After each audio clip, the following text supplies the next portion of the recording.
Understanding Investments a Few Minutes at a Time by Daniel Dower from Chapter 10, Information Signals, Issue number 45. Stock and Bond Issuances. Most companies issue new stock in an initial public offering, IPO. It is extremely rare that an established company like General Electric, Coke, or Caterpillar issues a new public offering. Many investors don't realize that almost all public companies issue new stock regularly, through incentive programs with their executives and board members, and through acquisitions. And they issue bonds so regularly that it rarely makes the news.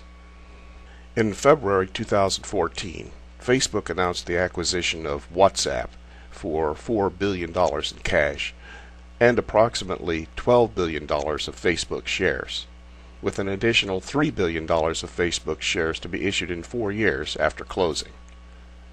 $15 billion of the total $19 billion price will be financed by issuing new shares of Facebook, diluting all existing shareholders. This doesn't only happen with internet companies.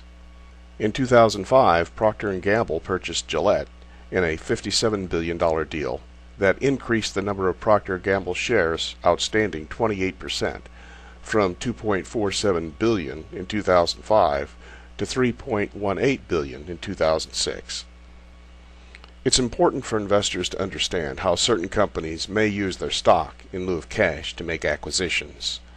Investors may bridle at the suggestion of issuing stock for cash, but stock-based acquisitions don't inspire such resistance.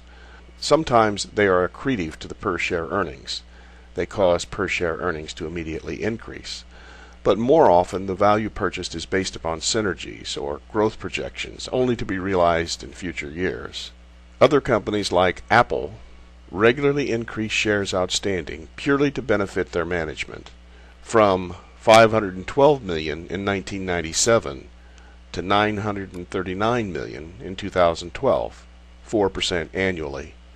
Most companies buy back at least enough shares to cover dilution from executive compensation, which is more often less than 1% of outstanding shares annually. Investors should be aware that when a company says that they returned X dollars to investors through dividends and buybacks, a non-negligible portion of this covered the issuance of new shares to executives, an item mostly not expensed due to unusual accounting conventions. I make it a point to review executive compensation. If it seems within reasonable bounds, well under 1%, I don't feel the need to dig further, but to not look at all is a failure to do due diligence that will likely come back to haunt a lax investor.